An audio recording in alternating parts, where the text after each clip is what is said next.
పెళ్ళైన కూతురు గూడా ప్రభుత్వ ఉద్యోగం చేసే తండ్రికి వారసురాలే అవుతుంది. ఒకవేళ కొడుకులు లేకపోతే అన్నటువంటిది సుప్రీంకోర్టు తేల్చి చెప్పింది. కుటుంబ నిర్వచనం పరిధి నుంచి వివాహిత కుమార్తెని మినహాయించడం ఏకపక్షం, అన్యాయం, రాజ్యాంగ విరుద్ధం అని సుప్రీంకోర్టు పేర్కొంది.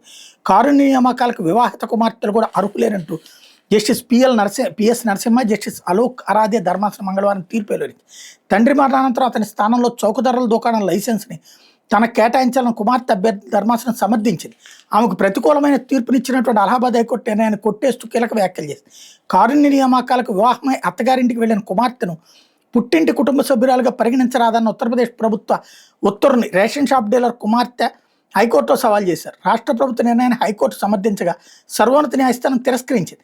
రేషన్ షాప్ డీలర్ మృతితో తల్లికి అండగా ఉంటూ ఆ కుటుంబ భారాన్ని పిటిషనర్ మోస్తున్నారని, వివాహమైనప్పటికీ పుట్టింట్లోనే ఉంటూ దివ్యాంగురాలైన సోదరి సంరక్షణతో పాటు కుటుంబ బాధ్యతలు మోస్తున్నారని సుప్రీంకోర్టు గుర్తించింది.